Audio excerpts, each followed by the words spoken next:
Welcome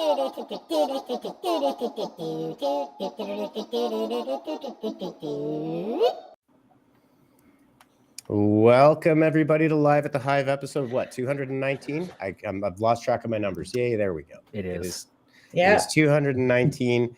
Welcome everybody to Live at the Hive, digital marketing from the trenches. I am Dan Nadelko, back. That was the longest stretch I've ever had in the last 4 years, I think. I missed 2 in a row, but I was in the Dominican Republic. Yeah, enjoying a much-deserved vacay, I'm sure. Doesn't feel like a vacation now, to be honest with you. It's one of those things, right? It's like that 1 week back feels like twice as long, but it is all good. I am here.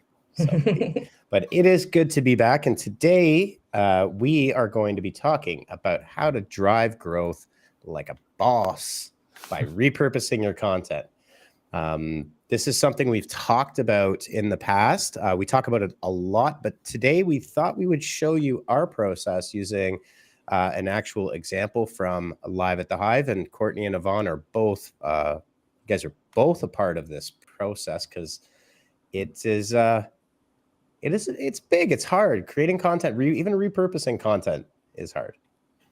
For sure, and consistently too. It's not just that one series, that one time. It's years, of developing that content. So it's definitely can be a hamster wheel, but that's exactly why we're talking about repurposing today, to try and help you alleviate that stress a bit and that question of what to post. Absolutely. Yeah. There's a number of things that go into the purposes, why you would repurpose your content. One of my favorite things is because, TikTok is like watching an HGTV renovation show, right? Like you see Brian Balmer gutting somebody's house and renovating it in an hour long show. And it's like, oh, that looks easy. And then you realize there's a team of 50 contractors behind them, and it takes them actually 4 months to do it. And the TikToks always make me laugh because, there's, one person there is like, just create 40 TikToks in one day.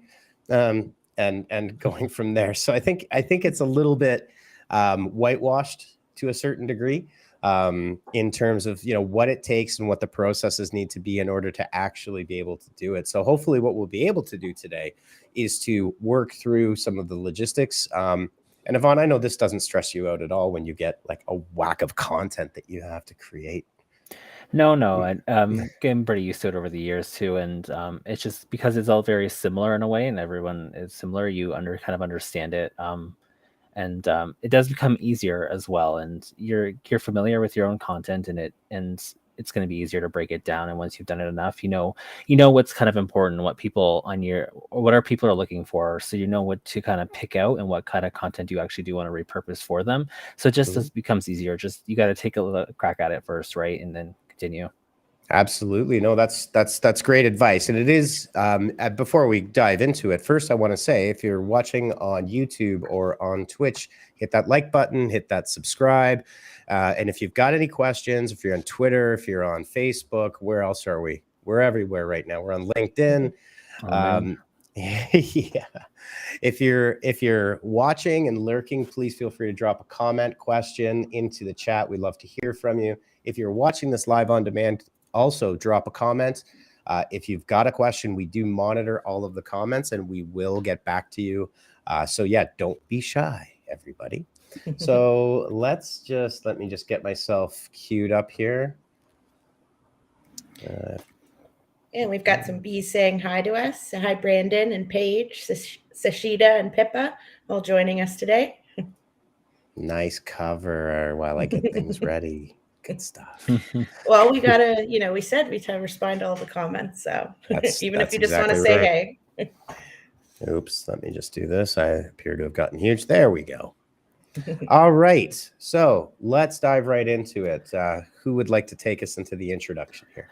Yeah, I can start things off. So I know a lot of the time, I think if you've been here before, we've talked about a lot of repurposing and we've kind of shown you, but we kind of talk about what you can do when it comes to repurposing content, but we want to kind of take that a little bit farther and be like, hey, so this is exactly how we do it and what we actually do and what can actually help you. So that's why we want to kind of actually go down the path and show exactly what we need to do. So like we're going to start with that content that you've got, the long form content. We're going to go show you kind of the way we do it with our podcasting. We've got blogs, snackable videos, social media series, and a lot more. So we're going to kind of go through everything that you can do to repurpose your content. Awesome. Yeah, and we're gonna walk down the path using Live at the Hive, using our own content as the example. Mm-hmm. We're gonna talk about how you can create that long form content, and then all the different ways you can do it. All right, so Courtney, take it away. Yeah, so we wanted to use a specific example and just show you tactically when we have a long form piece of content like a live stream, just like this one. What do we do with it afterwards? Live streaming is great. Algorithms love that. And it's great for audience building. But now you have like an hour-long video that's chock full of tips, tool demos, different tactics, quotes that can be pulled out. So that's a great piece of content there, very valuable, that you could repurpose in, many, like 10 plus different ways, which we're going to go through some specifics with you and also show some of the tools we like to use when we do that. Mm-hmm. So this is our example here. Last week's episode of Live at the Hive. We're just using that as our literally, we download the video from Facebook, the live, once it's been posted, and we take that video and we start from there. Yeah, for sure. And, your mileage may vary. If you're more comfortable with audio and you produce a podcast, but you don't do a video podcast, and you're not comfortable technically with a live stream, for example, you can start with your podcast.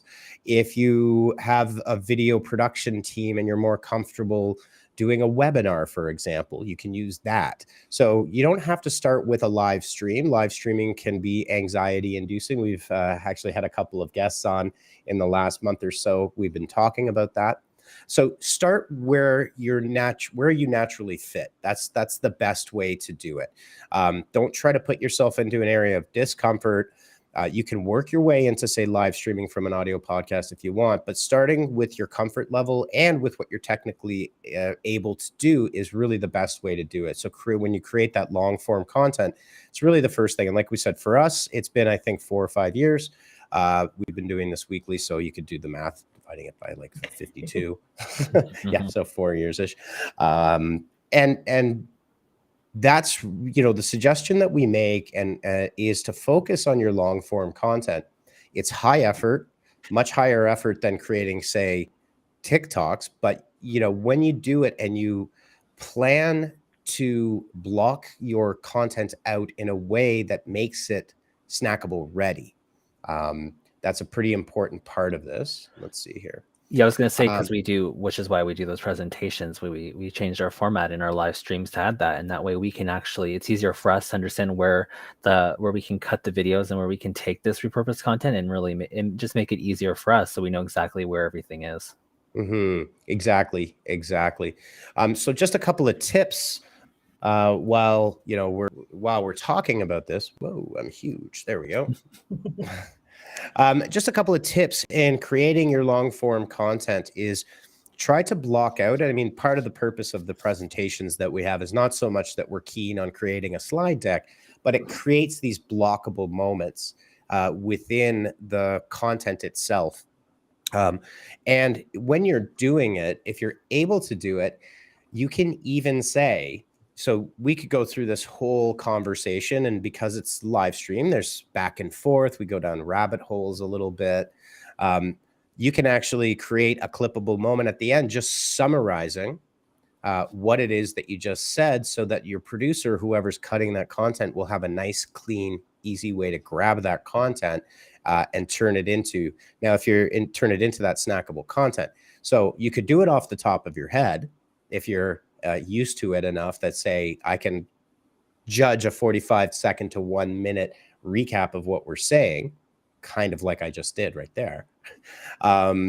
Or the second option is when you do your recording, if you're doing a webinar, when everybody is finished and you're not live anymore and you're not in front of your audience, another tactic that you can do is have everybody that's involved with your live or with your podcast to stay for 5 or 10 more minutes and just create those clips, because it'll be fresh in everybody's mind, right?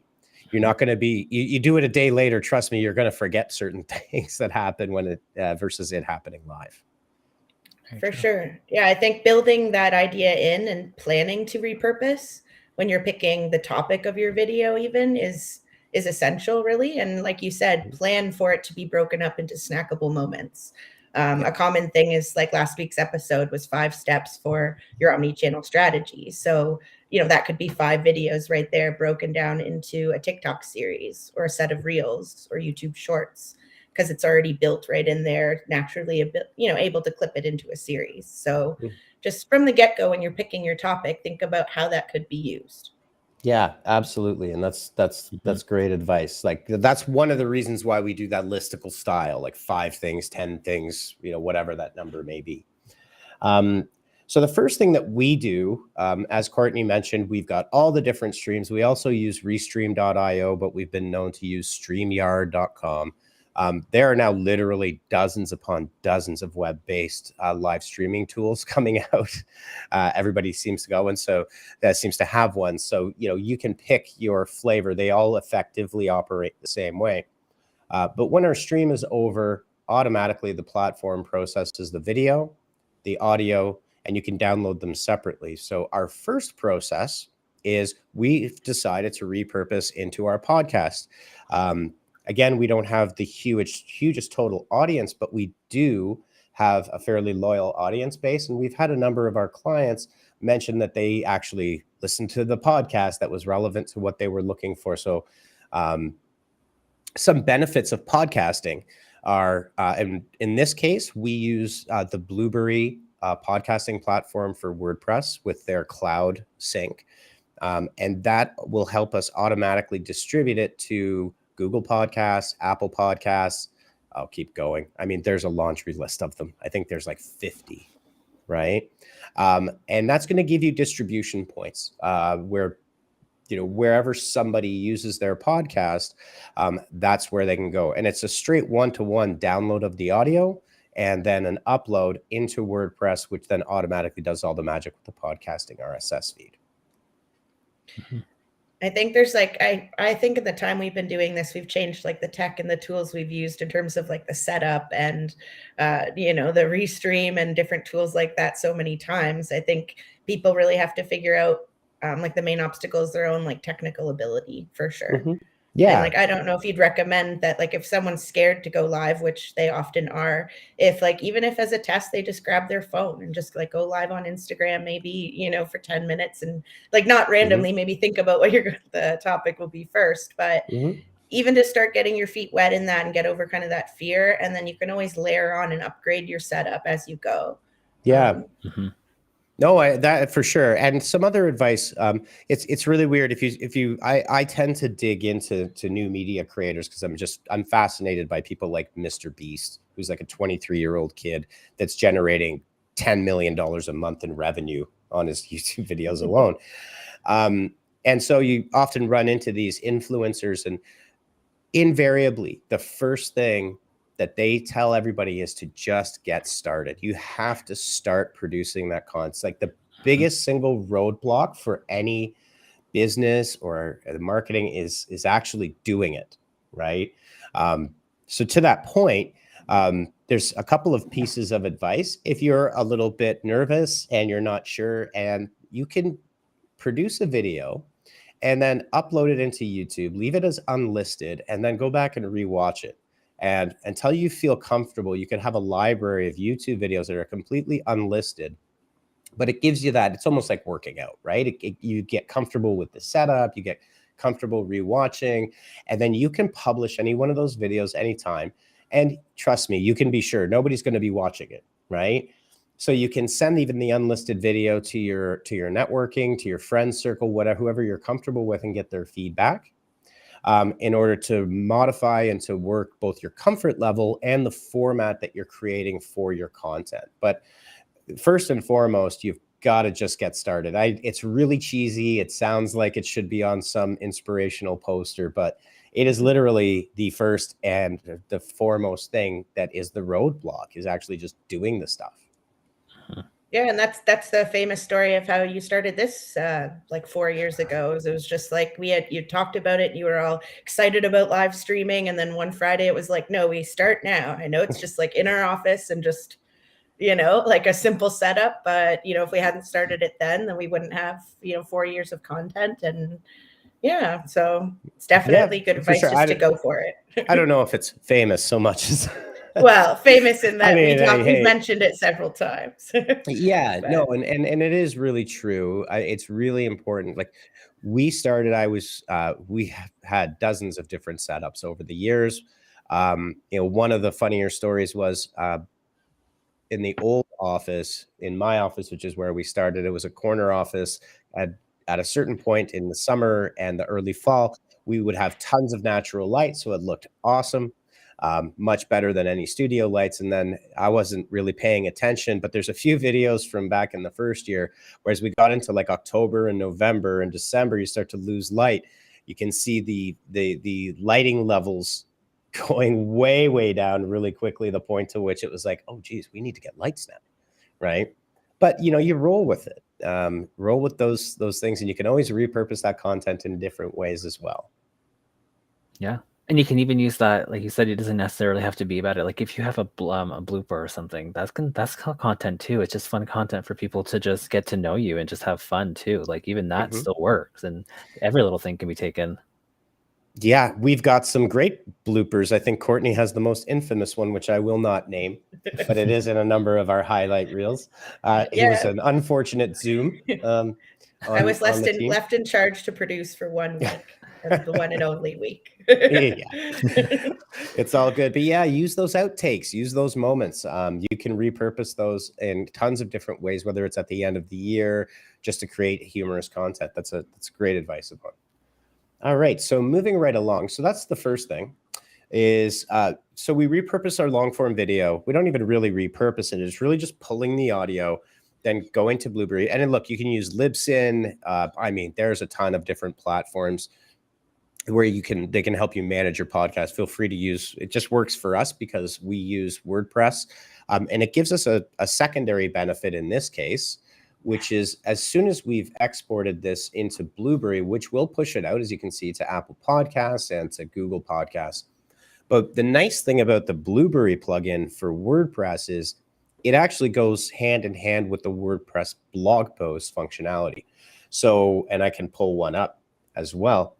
So what you get is you actually create a blog post, and then you attach the YouTube video to it, and then you upload your podcast all in the same post editor in WordPress. And what you get out of it is you get a URL with your blog post. You could add your transcription there to help you with the blog post, but then you also get an embedded YouTube video and a podcast player, all nicely tied up onto one. See if my internet connection is going to drop, because it's been doing that today. Thank you, Rogers. Hopefully we'll be good here, but I'll probably be able to pull something up fairly quickly and show everybody.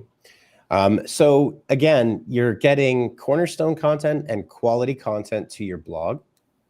Okay, pull that up there.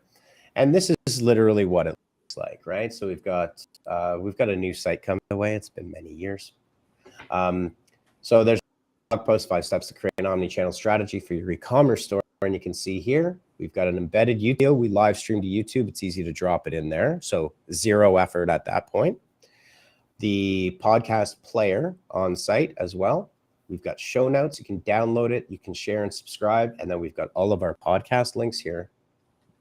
And then the team does a great job of creating a summary, which then becomes on our site strategically, like from a content strategy perspective, the things that we talk about here are actually what we've defined as our cornerstone content pages on our website as well. So we're hitting a dual purposes here. Actually more than dual, we're a lot of them, but we are able to then turn these over time. We'll refine them, we'll expand them, we'll add to them. And these then become our cornerstone content pages, which drive qualified traffic into our website, because all of these topics are things, are services we provide and things that we talk about a lot. So that next step of creating a blog post just really fits naturally into the flow. Yeah, and I love that simplicity, because you can imagine, like, from a content team perspective, instead of just taking their transcription and kind of, editing it into a blog post, imagine having like a completely separate effort where you have to pick where you're creating blog posts from scratch that aren't related to that. And it's just like it's literally, you're never going to get it done. You're never going to get to a level of consistency you need to without that kind of repurposing, because it's just so genius to take that transcription and, like you mentioned, it turns into a blog post. You could take out clips of it, as we'll show later, and make them into social posts. It's just very helpful from a content production perspective. Yeah. I mean, it's one side of it is a laziness, an inherent laziness. You could call it optimization, but really it's like, think about how it can intelligently use your content strategy to craft this content without it turning in, because as everybody knows, and we see this very often, and we try to explain and to coach people through this, is quite often what you'll have in an organization, and it's somewhat bizarre to see, is you'll have a social media team creating content, and then you have the content team creating blog posts, and you'll have another team that's in charge of, say, live streaming and podcasting. And quite often they're not really working in concert together as a cohesive team. And what ends up happening is you'll have the social media team going off in one direction, right?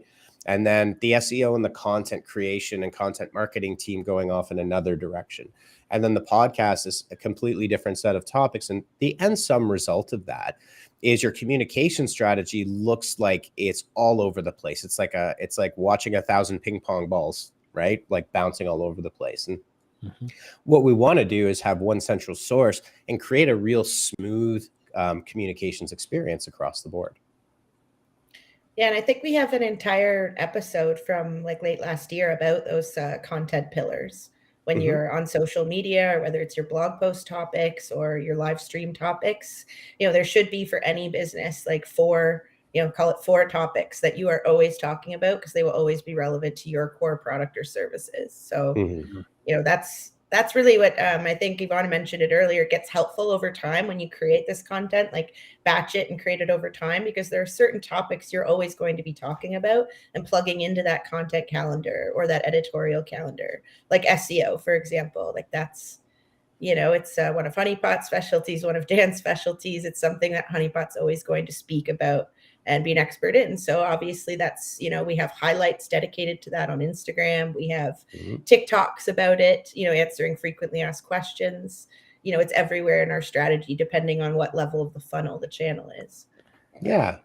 Yeah. And again, just wanted to say, like, going into those different directions, if that happens, right, we don't want to confuse our audience. We want to make sure that everyone's on the right track. And if one team maybe does something a little slightly different that may confuse people, like that little bit of thing can really make or break it. So it's better to just stay aligned the entire process. I don't see why not, because if you've already focused on finding the most relevant topics and the best things that you want to talk about anyway, then it's going to be worth it in the end to just really focus on that. Yeah. And Oh, I was just going to add that for many businesses, I think that another thing that's super important for the marketing team is actually product education and product knowledge, right? And so, if you're in marketing, you really, really need to understand the sales experience, the customer service experience. What do your current customers love about the product or service, so that you can effectively communicate it. And by using this type of a strategy, it also becomes an internal education piece for a marketing team to really kind of consistently be having a lens on that. For sure. Yeah, I often say, like, your content team shouldn't be trying to make something from nothing. Like, that's how you get vague copy and calls to action that are very generic and don't convert people, and creative that's very generic. Like, you have to literally be able to get into the mindset of, what problem is solved for your customer by your service. What would be a relatable reel that you could post that someone might actually relate to, and, start to relate to your brand and see that there's value in your brand for them. So yeah, for sure. That's great. That's great advice. So just to keep moving right along, and Courtney, I'll kick this one over to you, since this, you're featured on it. Yeah, there's my face. But yeah, we've already been kind of touching on this, is planning to create the snackable social media videos. And there are so many different types of videos that you could make from this, not just like literally actual clips from it, which we do.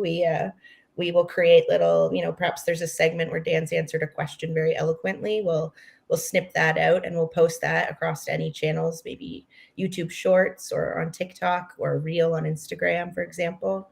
But also you could do like this example here is tips that were given. I think it was one episode that was about content creation tips for Instagram.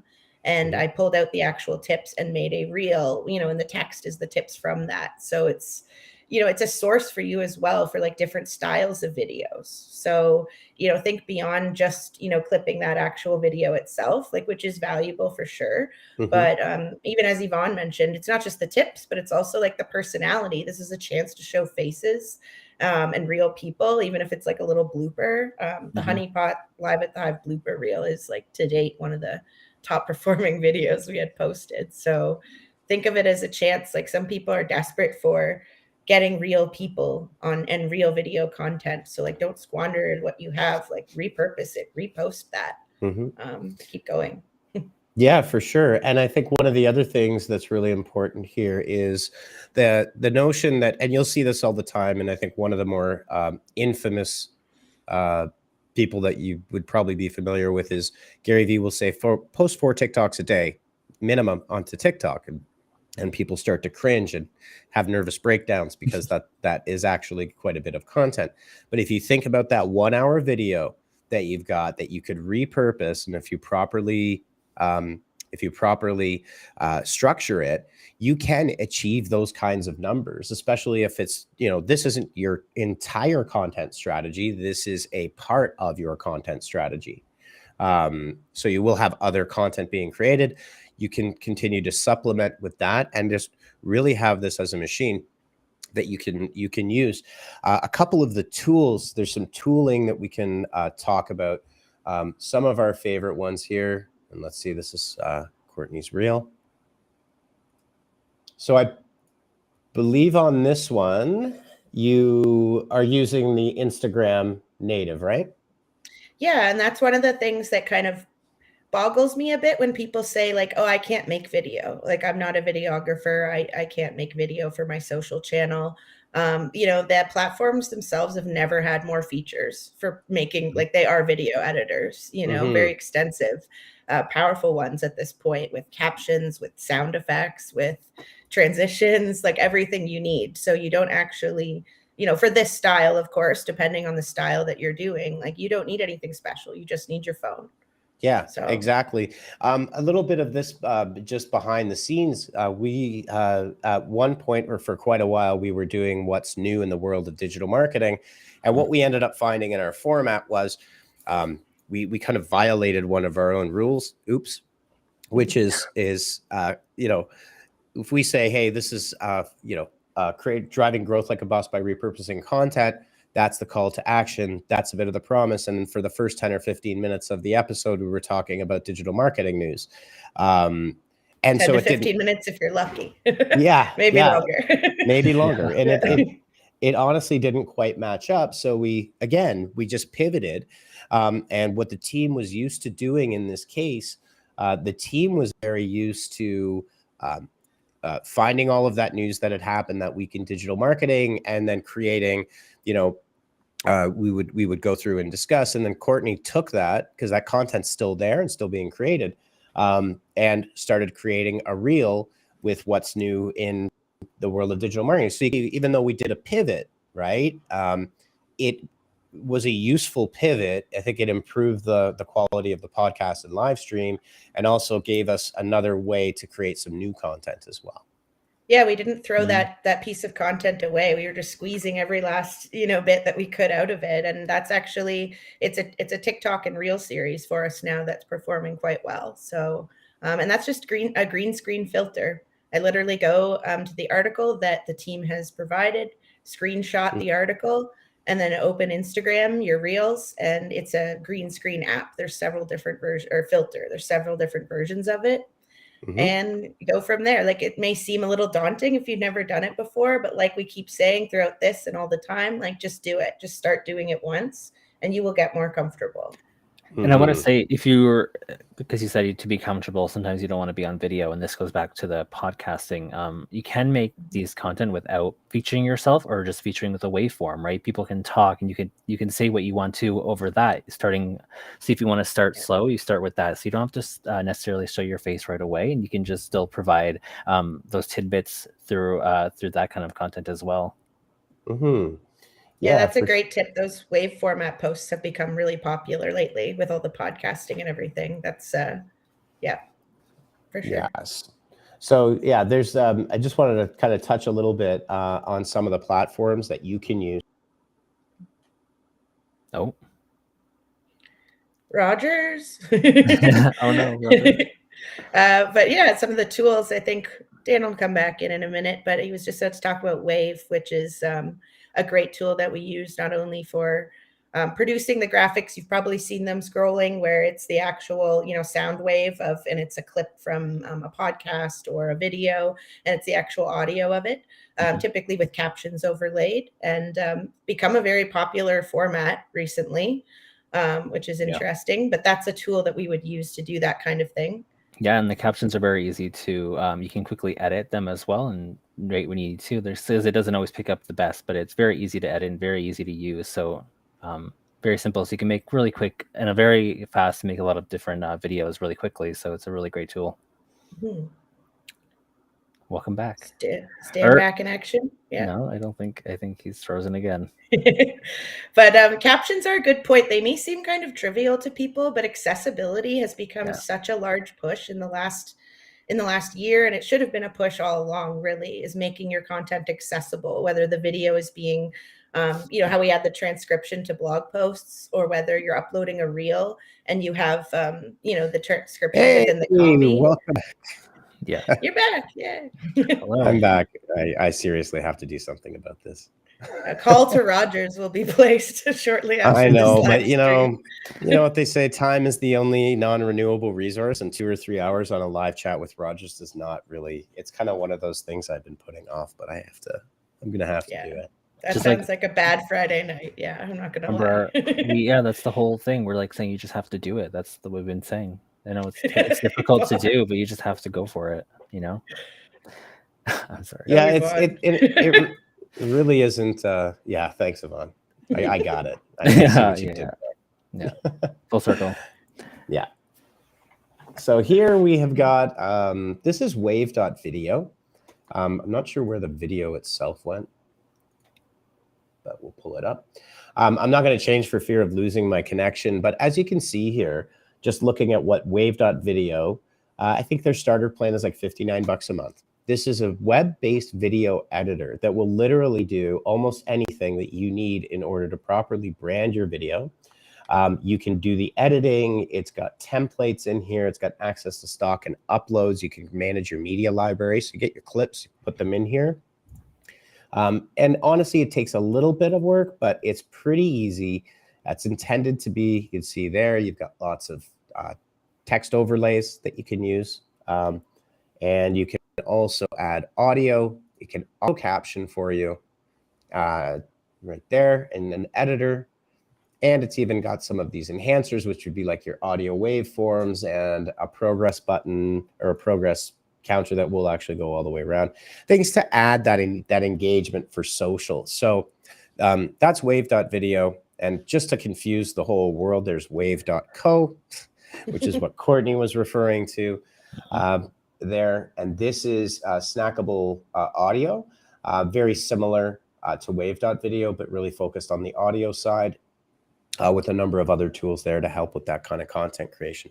So you can start with the platforms and then you can work your way out. And look, you can get into things like DaVinci Resolve, which is 100% free, and Final Cut Pro and Adobe Premiere if you want to, but that's kind of the spectrum, right? There's I think one of the things in terms of, talking about how you can do this, your mileage may vary, whatever your comfort level is. You can absolutely find a tool that's going to help you. I think 100%, and I think your budget too is gonna dictate that a lot too. What your budget is for those kinds of tools, because I know some people You know, sometimes like you pitch a tool and they're just like, nope, that's not in the budget. So maybe you have to find bootstrapped free ways to do these things. So yeah. Yeah, for sure. And I think another thing that you can do, look, video editing, and this is really with the rise of TikTok and YouTube. There are a lot of people editing videos out there at reasonable prices that you can actually hire a video editor that will be very reliable and really good. And if editing is not your thing, you don't have the internal resources, invest a bit of money in it, because that person will be 100 times better than you. You know, you'll produce more content and you'll reduce your stress. Yeah, for sure. Outsource what you're not good at, as they Always, say. yeah. Do not struggle with it, for sure. Yeah, so here we did actually kind of touch on this. So taking a social media series. So what we discussed with the way we title our things, you know, the top 10 ways or the 5 best ways to do something, certain things like that. And then you can easily make a series, and it just makes it easier for you when you have already done all the groundwork and provided all that information. You can easily make series, and you've got all those different different platforms to use, and you can make a whole series on everything. So it's actually a really amazing way to start that and to continue with that. Yeah, absolutely. And you know, one of the things that I tend to do, if you follow me on LinkedIn, is you'll see these interesting little tests I do. And one of the tests that I did was I repurposed 12 videos about Google Local. So Google business profiles for local service businesses, which make up like 87% of all businesses in North America are of this variety. I might be off on that stat, but I think it's something close. And, you know, when we do one episode, the benefit here is that what we've got is 12 videos in a series talking about one topic. So creating a 12-day series on LinkedIn all about that one thing. It's almost like a takeover of that one channel that's thematic, right? So you're telling a story. And the nice thing is if you're using social to gain awareness so that you can potentially connect with people about your product or service, that kind of a takeover creates a really focused message, so people will know exactly what it is. Hey, they're talking about, you know, how Google business profiles can help me generate leads, you know, in a more effective way than my competition. Yeah. 100%. And I think that from like a tactical perspective, like local SEO is something we've talked about in several different episodes. So if you know that you have multiple clips from different episodes on that same topic, you know, you could form them into a collection that way, you know, and see how they fit together. So, you know, there's lots. Don't just think of like one episode. Okay, those are the ones from there. Like if we have 100 different clips from, you know, just the last couple of months, it's like, in what ways could we combine them to make things like an Instagram guide or a Facebook playlist or, you know, whatever it might look like in practicum when you post it, or listicle on your website. That's another good one. Yeah, for sure. So like a natural fit would be, and look, Google business profiles, what used to be Google My Business, is the most ridiculously underutilized free tool that small businesses can use to honestly really generate a ton of leads. It always kind of shocks me how people are like, yeah, we got a profile and that's it. It's just been sitting there, if it's even verified at all.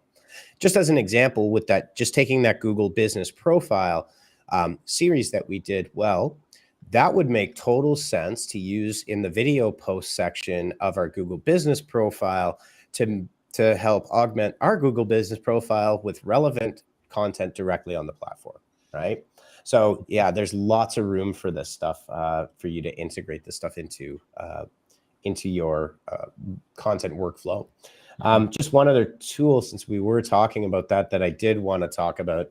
Another one, and like we said, there's a lot of them, is a really good one is Subtitle. And you'll see here with Subtitle what you're able to do. You'll see a lot of these where there's captions above and below.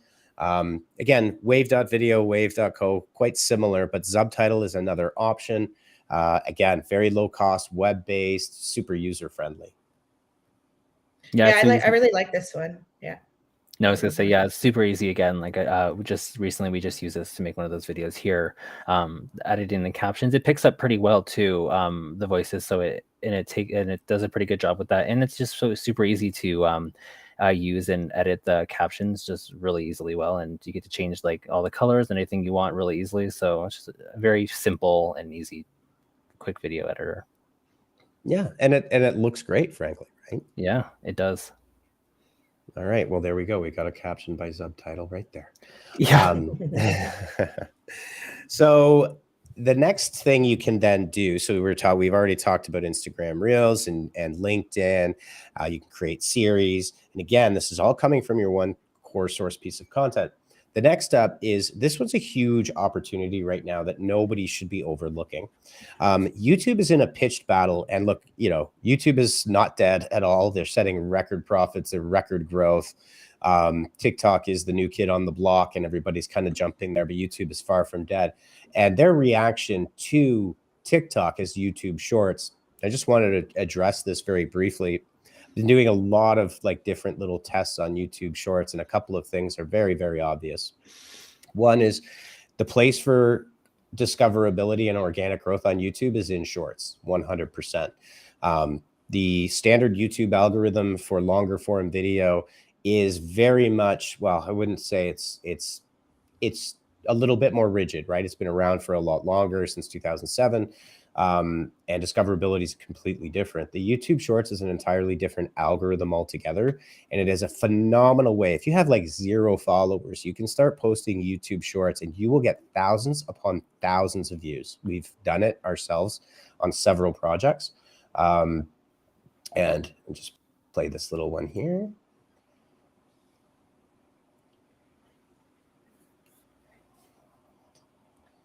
I don't know. Did I share the audio, or are you guys able to hear it? No. No, we cannot. Okay, good. That's good, because I can just mute it and then we can continue to talk while we look at this. So you can see that in subtitle, there's we've got the B moving just to create a little bit of engagement. You can't really see it here, but if I make it full screen, you'll see the subtitle, auto captions happening right there. Another cool thing about this, and I know we got to keep going because it's 5:07, is your 16:9 content. You can repurpose it on all of those platforms, for all of those platforms, Reels, TikToks, YouTube Shorts. Even 16:9 is supported, I believe, on LinkedIn. Definitely 1x1 is, so Square. And you can have a different strategy. So you take your content, you've got this content library, and then don't just post everything the same. On LinkedIn, do your series. On TikTok, do this. And on YouTube Shorts, create a different, but you can stagger them to keep each channel fresh. For sure. Yeah. And I think that's a common mistake, is like, it's not the same video edited and posted at the same time on each channel. There's a different caption, a different purpose, and a different style of video even. I know you said the vertical format could be repurposed for each one, but, consider how it fits into your overall strategy for sure. And I know YouTube even just rolled out new analytics, so you can now specifically view your numbers and your monetization based on Shorts, your main channel, and your live stream. So they're only gonna, they do monetization the best. That's like the thing they do better than all the rest right now. So they're only gonna keep doubling down on that. So yeah, exactly. And if you are interested in YouTube, there's YT Studio, the mobile app. Pretty much everybody is focused on the mobile app side versus any desktop experience. YouTube probably has the best desktop experience, but you will find more features and more updates on the mobile apps than you would in on the desktop. All right, we're gonna have to rapid fire this, because I just checked, we got like 5 other slides here. So we'll each do one. I'll start with this one. So you can take your repurposed transcript and create unique graphics. You can create quotes. You can create, this one is a really nice infographic that the team put together. And you can use the content to inspire an infographic for a designer, and you could use Canva to do this as well. Educational infographics and carousel posts as well. Who wants to do the LinkedIn article? I can jump on this one. It's cool. If you already have a blog post and you already have graphics that you've created that are promoting the live stream or the social post, take those elements together and create a LinkedIn article. So platforms tend to favor their own features when you post in their own formats. So you could have, a post that goes out with a graphic that links back to the blog post on your site, but also consider posting a LinkedIn article where the article actually lives on LinkedIn. You have the transcription and the copy that you already have. Perhaps it's a little shorter form, and then you can link back to the full blog post, or you can prompt people to watch the full video. So think about that format as well. It tends to perform better on LinkedIn in terms of exposure, and it just having variety of formats and types of posts you make is just kind of content creation 101. Yeah, absolutely. And that is a great tip. The one other thing is that business pages and personal profiles now support LinkedIn posts. So yeah, if you're working on LinkedIn, for example, don't just share your YouTube video, because actually LinkedIn, I wouldn't say they necessarily suppress it, but they certainly don't give it the same amount of weight as a native LinkedIn video. It's a basic business thing. They just want to keep you on their platform and using their tools. Yeah. Cool. All right, Yvonne, you've done this a million times. Oh yeah. So repurposing video into a lead magnet. So you can easily take a lot of your content that you have and make it into a quick kind of thing that people can download. So you can create a really easy, simple landing page that you can bring people to, where you can provide them with a little bit more info into what you do, and maybe lead them further into the funnel and keep going. So it's just a lot of, because you're already providing a lot of great content. So it's really easy to just take, like here it says 5 steps to creating omnichannel. You've already got those 5 steps. Very easy and very like attention drawing. So it's going to bring people right to it. They want to learn about it and they're going to bring it to it. So it's going to be easy content to make. And yeah, no, and think about it from a funnel perspective, right? If somebody's just introduced to you and they own a Shopify store and they have an e-commerce brand, they probably not, I mean, probably not going to watch a 45-minute video, right? But they can see, and you can link all these things together. A 45-minute TikTok or Instagram reel could then lead to a lead magnet for the download. Okay, so now they're digging in further. And then you've got all this great content to create another series behind that. So you're really building out a funnel, which then leads to, hey, you could turn using that 5 steps to creating an omni-channel strategy. There's nothing stopping you from then saying, oh, you've got the lead magnet. Would you like to join our 7-day boot camp? Right? We'll send you an email a day with a strategy. And again, I'll let, I think, Yvonne, I think you worked on this one. Yeah, I was going to say too. So this one is slightly different. We, what you were saying, we can definitely lead you from the lead magnet and continue with that by providing you each with a little bit of tidbits of information that you like, very helpful tips or maybe that, and eventually lead you down to wanting to, join our team and let us help you with any of the marketings that you need done. So eventually lead you down. But here you can see that it even starts beginning. So you're purposing starting with your long form content. You can start with the email. This is our live at the Hive email we send every week to everybody so that they can join in. So this already starts. So you're starting your repurposing already right at the beginning and starting right away. And then once people have watched the video, you can start sending them those tidbits every few days and through the funnel and continue with that. Yeah. 100%. Yeah. I just wanted one example I love for this is when people have complex products and they often run webinars. Take that webinar where perhaps someone who's directly on the product team is explaining, frequently asked questions and, top features of the product. Like create the onboarding series for a new customer when someone purchases that product. Make that information into the emails that get dripped out to them to help onboard them so they're using it and getting the full benefit. Like that's a very, typical example of using that content and pulling it through to your email marketing. No, that's a great point. And that's about drawing different teams together where typically there might not be a match, right? Where, and this is a common gripe about how marketing, isn't getting the message right and they're not working with sales and support.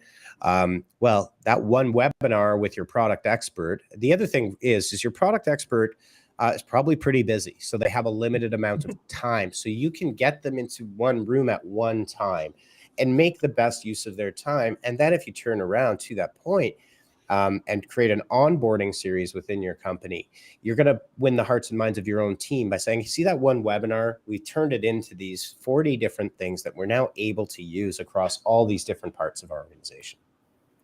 Okay. Yeah.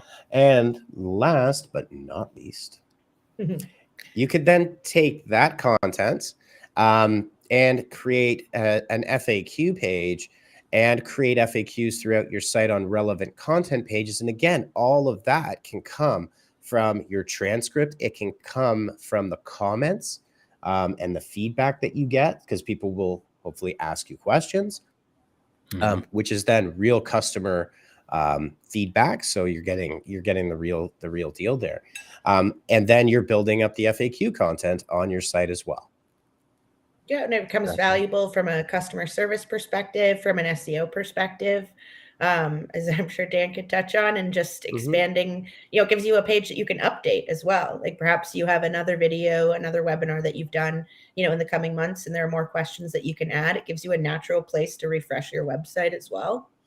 So yeah, for sure. And just to speak very quickly to the whole topic of SEO, because I still think SEO is really looked at improperly in a lot of ways, or perceived as this like Google thing that you do. And in reality, if you think about SEO as search engine optimization, what it really is maximizing your findability, right, online. And today that's more than just Google, right? YouTube is in fact the second largest search engine in the world, and it is a search engine. TikTok isn't quite such a good search engine because it's not easy to find stuff. Like if I look in there and I'm trying to find something, it's not bad, but the For You page is really a discoverability thing based on all sorts of other stuff. But I can imagine that TikTok is going to move towards becoming a better search engine for searchability. They're great for discoverability. But just to dial down on why SEO is really important, is all of this is really important because it's your capability to be found by your target audience on the platforms that they are using, right? And SEO and Google are so incredibly powerful because, especially when you get into tail of search, people have a very, very, very high intent when they're looking for solution-based searches. Like, I am motivated. I need to get my garage door repaired. I need to get my teeth straightened. I need to get my teeth wet, whatever it might be, right? I need to be able to produce a video without having to pay $1,000 for a video suite, like whatever it is. The reason SEO and search is so powerful is that high level of intent, right? And being able to look at those people. Same thing on TikTok, on YouTube search, like everything we're talking about, I really believe that you need to be focused as a marketer on findability, right? There's nothing sadder in the world that we see than that one lone YouTube video that someone has put up. They spent $10,000 getting it produced. It's unlisted on their YouTube channel. It's embedded on their website and it has like 32 views, right? Yeah. And that's where they missed the assignment. Yeah. And that's the only place it lives. And maybe you posted like a link to it once on your Facebook page. But like, that's that's not a strategy. Like, that's not a video marketing is a whole thing onto itself. So don't underestimate the promotional side and focus, like you said, all your budget on the production side. Like, that is important, but needs to be more of a 50-50 in terms of your effort. Yeah, for sure. All right, everybody. Well, we blew the doors off this one at 53 minutes and 12 seconds. Yeah. One thing I want to say, take away is like with repurposing content too, is it's super helpful for a lot of people that don't have the same amount of time. Like, we're just exactly like this video that we're making right now. Not everybody can just watch a nearly hour-long video and grasp everything. So that's why the point of repurposing is to take that content and provide it to people in little tidbits so that they can get all the best information right away and the information that they want or need and things like that. So it's a really good thing to use for that. That's a really great point, Yvonne. And just to kind of round that out, is product experts and having worked with several very complex B2B, complex sales where it's not something you just snap your fingers and you get it. It drives at the heart of a company, right? Like, it could be something like group benefits or where it involves several different groups within a company. The product experts are actually the most dangerous to marketing in a sense, because they know so much and they have so much to say that they will literally overwhelm the top of funnel lead that may be incredibly could benefit incredibly from that product, but that 45 minute to 1 hour long webinar, even this live stream might be it's just too much. That's a big time commitment. I don't have the time. Plus, I want you to get to the point. This repurposing solution serves that profile of a lead or a prospect. So you can have that one message first that gets their attention, and then, drip it out instead of fire hosing somebody in the face with so much information. Mm-hmm. I've worked with webinars in the past where we survey the people after the webinar, and they're like, they love it. Go back 2 days later, they won't even remember what you talked about because it's not fresh anymore. So you definitely want to take that into account. So that's great advice, Yvonne. All right. Well, thank you, Courtney. Thank you, Yvonne. And thank you, everybody, for joining us for episode 219 of Live at the Hive Digital Marketing from the Trenches. We will see you next week for episode 220 of 2022. Oh, here we go. There you go. What about episode 222 of 2022? Yeah, that'll be good. It would be better if it was episode 222 of 2222, but I fear that we may not all be around for that one. Yeah. You never know. We could be living in like an actual virtual reality in some weird dystopian future. We'll see. Who knows? It could happen. All right, everybody. Well, thanks for joining us for Live at the Hive. We'll see you next week. Same B time, same B channel.